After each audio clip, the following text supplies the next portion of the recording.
ಕನ್ಯಾ ರಾಶಿಯವರಿಗೆ ಯಾವ ಒಂದು ಬಣ್ಣ ಚೆನ್ನಾಗಾಗುತ್ತೆ, ಯಾವ ಒಂದು ಅಧಿಪತಿ ಗ್ರಹ ಅವ್ರಿಗಿರುತ್ತೆ ಅಂದ್ರೆ ಸೇಮ್ ಮಿಥುನ ರಾಶಿಗೆ ಹೇಗಿತ್ತೋ ಅದೇ ಬುಧ ಅಧಿಪತಿ ಆಗಿನೋ ಹಾಗೆ ಕನ್ಯಾ ರಾಶಿಯವರಿಗೂ ಕೂಡ ಬುಧ ಅಧಿಪತಿ ಆಗಿರೋದ್ರಿಂದ ಅಲ್ಲೂ ಕೂಡ ಗ್ರೀನ್ ಸಂಖ್ಯೆ ಆಗೋದ್ರಿಂದ ಅವರ ಸಂಖ್ಯೆನೇ ಗ್ರೀನ್ ಆಗೋದ್ರಿಂದ ಅವ್ರು ಗ್ರೀನ್ ಕಲರ್ ನ ಹೆಚ್ಚು ಯೂಸ್ ಮಾಡ್ಬೋದು. ಇದ್ರ ಜೊತೆಗೆ ಕಾಂಬಿನೇಷನ್ ಆಗಿ ಯೂಸ್ ಮಾಡೋದ್ರಿಂದ ನಾನು ಹೇಳ್ದೆ ನಿಮ್ಗೆ ಗ್ರೀನ್ ಜೊತೆಗೆ ಆರೆಂಜ್ ನ ಫಾಲೋ ಮಾಡಿ, ಆರೆಂಜ್ ಬಣ್ಣವನ್ನು ಹಾಕೊಳ್ಳೋದ್ರಿಂದ ರವಿ ಬುಧ ರೀತಿಯ ಯೋಗ ಬಂದ್ಬಿಡುತ್ತೆ. ಎರಡೂ ಬಣ್ಣವನ್ನ ಕಾಂಬಿನೇಷನ್ ಮಾಡಿ ಯೂಸ್ ಮಾಡೋದ್ರಿಂದ ನೀವು ಆ ಯೋಗವನ್ನ ಪಡ್ಕೊಳ್ತಾ ಹೋಗ್ಬೋದು. ಇನ್ನು ನಿಮ್ಗೆ ಇನ್ನೂ ಚೆನ್ನಾಗಿ ಆಗ್ಬರುವಂತಹ ಒಂದು ಬಣ್ಣ ಅನ್ನೋದಾದ್ರೆ ಬ್ಲೂ ಕಲರ್ ತುಂಬಾ ಚೆನ್ನಾಗಾಗತ್ತೆ.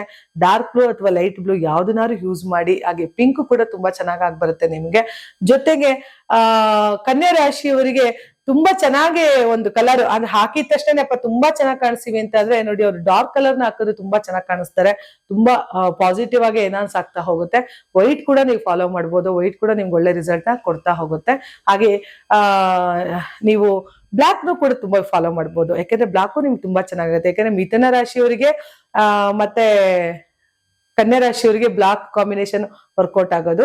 ಅದೇ ರೀತಿ ನಾವು ವೃಷಭ ರಾಶಿಯವರಿಗೂ ಬ್ಲಾಕ್ ಚೆನ್ನಾಗಿ ಬರುತ್ತೆ ಅಂತ ಹೇಳಿದೆ. ಇದೇ ರೀತಿ ನೀವು ಬ್ಲಾಕ್ ನ ಇಷ್ಟಪಟ್ಟು ಯೂಸ್ ಮಾಡ್ತೀನಿ ಅಂದ್ರೆ ಬ್ಲಾಕ್ ಕೂಡ ಯೂಸ್ ಮಾಡೋದು ತುಂಬಾ ಚೆನ್ನಾಗಿ ಕಾಣಿಸ್ತೀರಾ. ಆದ್ರೆ ಪರ್ಟಿಕ್ಯುಲರ್ ಯಾವ್ದಾರ ಒಂದು ತುಂಬಾ ಫಂಕ್ಷನ್ ಗಳಿಗೆ ಹೋಗ್ತೀರಾ ಅಂದ್ರೆ ಯಾವ್ದೋ ಒಂದು ಡಿಬೇಟ್ ಕಾಂಪಿಟೇಷನ್ ಇರ್ಬೋದು, ಯಾರನ್ನ ಭೇಟಿ ಮಾಡಕ್ ಹೋಗ್ತೀನಿ ಅಂತ ಅಂದಾಗ ನಾನು ಹೇಳಿದೆ ನಿಮ್ಗೆ ಆರೆಂಜ್ ಮತ್ತೆ ಗ್ರೀನ್ ನ ಮಿಶ್ರಣ ಮಾಡ್ತಾ ಹೋಗಿ ಅಂತ ಹೇಳಿ. ಈ ಸಂಜೆ ಟೈಮಲ್ಲಿ ಬ್ಲಾಕ್ ಯೂಸ್ ಮಾಡ್ಬೇಕು ಅಂತಂದ್ರೆ ಕನ್ಯಾ ರಾಶಿಯವರು ಸಂಜೆ ಟೈಮಲ್ಲಿ ಬ್ಲಾಕ್ ಯೂಸ್ ಮಾಡಿ ತುಂಬಾ ಚೆನ್ನಾಗಿ ಕಾಣಿಸ್ತೀರಾ. ತುಂಬಾ ರಿಸಲ್ಟ್ ಕೂಡ ಬರುತ್ತೆ. ಅದೇ ರೀತಿ ನಂಬರ್ ಅಂತ ಹೋದಾಗ ಇವ್ರಿಗೆ ತುಂಬಾ ಚೆನ್ನಾಗಿ ಬರೋ ನಂಬರ್ ಏನು ಅಂತ ಅಂದ್ರೆ 1, 10, 19, ಹಾಗೆ 5, 14, 23, 6, 15, 24, 9 ಮತ್ತೆ 27 ಕೂಡ ಇವರಿಗೆ ಪಾಸಿಟಿವಿಟಿ ತಂದ್ಕೊಡುತ್ತೆ.